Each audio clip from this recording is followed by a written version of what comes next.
Coming up on Cronkite News, local governments received $130 million from President Biden's American Rescue Plan. We'll take a look at how the plan has helped Valley cities. Also, as public health recommendations change, public schools across the nation are relaxing mask mandates. We take you to Los Angeles to see the impact there. And later on Break It Down, why hundreds of thousands of women left the workforce in 2021. Can corporate America win them back? Cronkite News starts now. Good evening and welcome to Cronkite News on Arizona PBS. I'm Raina Preciado. And I'm Mitchell Zimmerman. Thank you for joining us. It's been a year since Congress passed the American Rescue Plan, the Biden administration's $1.9 trillion relief package. And President Biden said in remarks to the National League of Cities this week that that plan has worked out well, as Alexia Stanbridge tells us from our Washington bureau. The $130 billion that went directly to local government as part of the American Rescue Plan won't solve all their problems. But Arizona officials here say it's been a big help. You know, it's a good start. I think we can always have more money, but then that means more taxes for young individuals like you in the future. Mesa Council member David Luna says the city has been careful with its share of American Rescue Plan funds, which it used to help assist the city's homeless community, something that Tempe has also done, says Mayor Corey Woods. That money really made a big difference. If you think that we obviously struggled during this time period, imagine if you're unhoused and living on the street. The $1.9 trillion plan included tax credits, extended job benefits, rental assistance, and more. But Biden's speech Monday focused on the $130 billion that went to cities and counties. As a former local official, I know that it matters.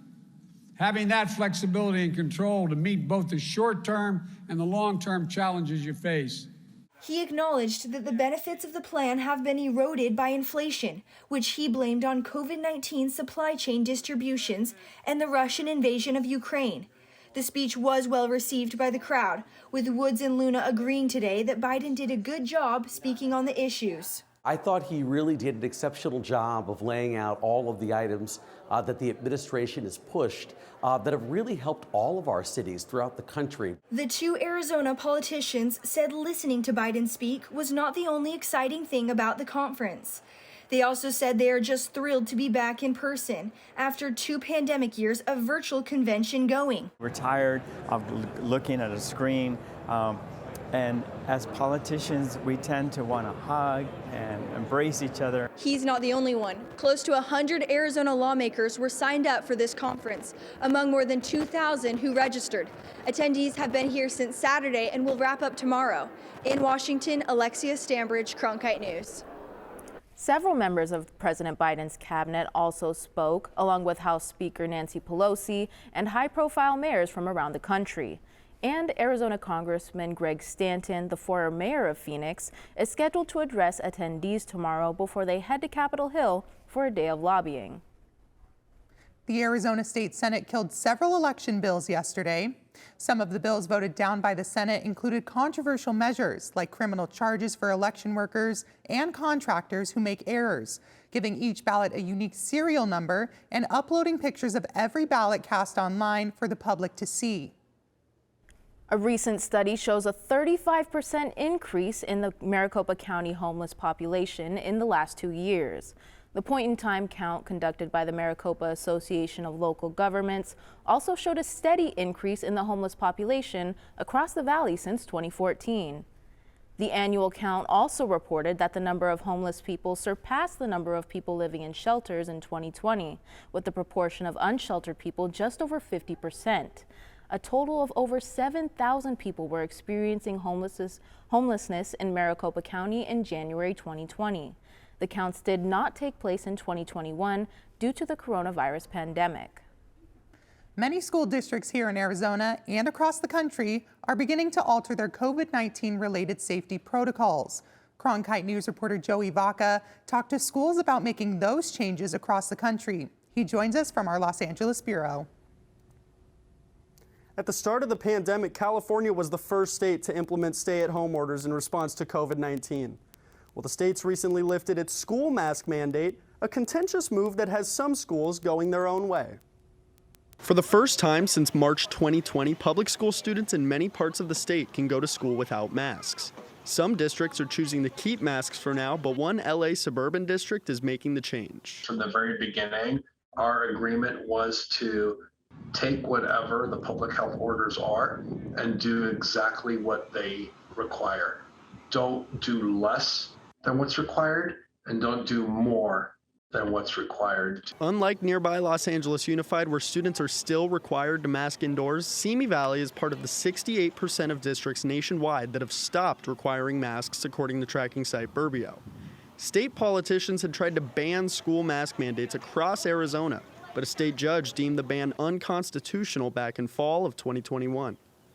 While policies differ across state lines, schools everywhere are putting students first. We took those challenges and we turned them into positives. And so we looked at how can we still support students.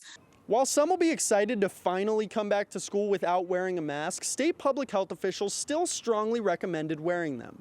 The school district echoed this sentiment, but said it will respect all personal choices of both students and staff.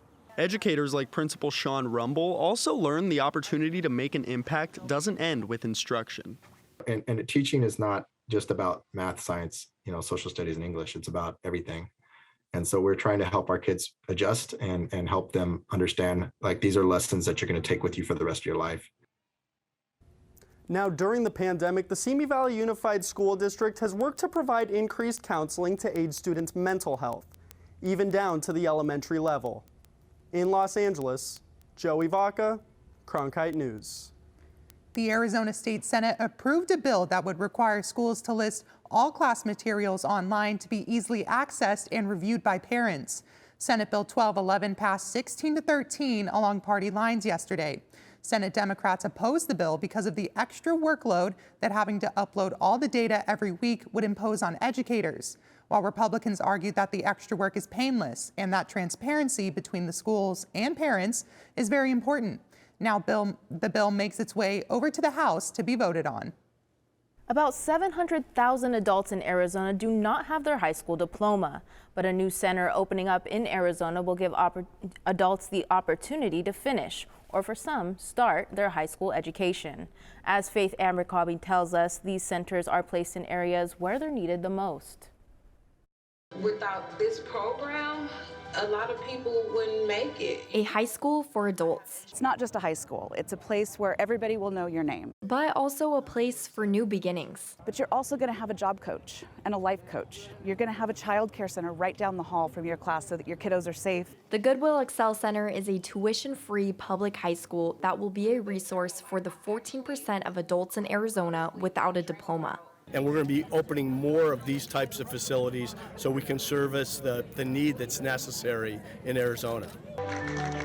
The first Excel Center is located in central Phoenix, where 5 miles in every direction, less than half of the adults haven't completed high school. The hope is to create schools in other areas where the need for adult high school education is high. The state could easily have 25 to 30 Excel centers, and they're going to range in size from 300 students at a time, 350 like this campus, even to small campuses that only have 50 to 100 students. But we're coming for you. Classes will begin at this first center in August. In Phoenix, Faith Abercrombie, Cronkite News. The center was funded in part with $12 million from the state. Excel centers in 5 other states have had success, with 97% of students graduating. Surgery is pretty hard, but imagine trying to do it in zero gravity. The University of Arizona is partnering with Banner and SpaceX to launch the very first aerospace surgery fellowship this July. As more space missions take off, the need for skilled surgeons and other specialists on these missions only grows larger. The goal of the fellowship is to ready surgeons to perform procedures under difficult and unique circumstances on upcoming NASA, SpaceX, or other commercial missions. Graduates of the 28-week program will be eligible for board certification in aerospace medicine and be designated as flight surgeons. Things are finally starting to warm up in the valley and across the country this week. Andrea Villalobos has what you need to know to prepare for the warm, sunny days ahead. Good evening, Arizona. We're looking at an influx of warmer weather across the country. As you can see here in Arizona, we're looking at those 80-degree temperatures. California in Los Angeles sees about 70 degrees with 60 in San Francisco. Parts of Texas do see that 80-degree weather as well. And looking over here in Florida, Orlando, and Miami, do see 80 degrees as well. So if you're traveling for spring break, now is a really great time to do so. Looking at our beautiful state of Arizona, you can see that parts of the northern country to see in Sedona, 69 degrees. Payson 61 and Flagstaff 56. So again, it's a really great time to pack your bags and head up north. And 88 degrees, Yuma's really flirting with those 90s over there. So it's really warming up over here. But in our valley over here, that central part of Phoenix is really centering around 85 degrees here. Phoenix, Tempe, and Scottsdale all kind of staying around that point. Our average for the majority of the valley is going to be about 78 degrees tomorrow. But you can see that Cave Creek is about 80 degrees. One of the important things to keep in mind, however, is the UV index. So on this scale, we're going to be at about a 6 tomorrow. So make sure that you're covering up, keeping yourself protected with sunscreen, sunglasses, and all of that. Looking at our 8-day forecast coming up this week, we see a high of 86 tomorrow with some cloud coverage. Coming into the weekend, you can see our high on Saturday is 88 and it drops to 68 on Sunday. But coming into our work week on Monday, we see a beautiful 74 degrees, wrapping up back at this time next week at 84 degrees. In the Cronkite Weather Center, I'm Andrea Villalobos. I'm Marty Savlov. Coming up after the break, I'll have your Cronkite Sports Report. ASU Beach Volleyball has a brand new facility. We'll have more on what makes this facility special and how it can help the team. This provides students at ASU's Walter Cronkite real-world experience in the newsroom. At Cronkite News, our students produce professional content for audiences by taking on all roles, whether they be reporting, anchoring, producing, or studio production. Each department gives students first-hand professional newsroom experience. For more information, visit cronkitenews.azpbs.org. This month in Passport, your on-demand library of the best of PBS. Everyone has secrets. Are you protecting someone? I have no choice. You do have a choice. You're looking at him. That's amazing. We could be standing on top of a T-Rex right now. Women demanded new space and pushed the boundaries of what being a lady means. These and other shows are available with Passport. Become a member of this PBS station, sign in, and start streaming today.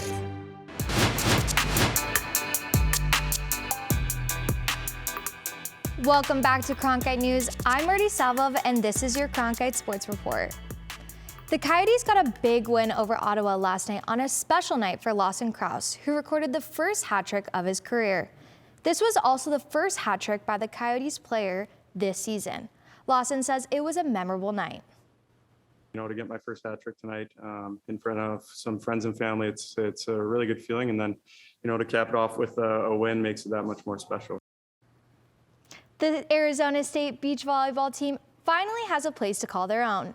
Cronkite News reporter Parker Cordova-Smith tours the new facility the team hopes will take them to the next level. The Arizona State beach volleyball team has a new home located in the heart of the Tempe campus just east of the softball stadium.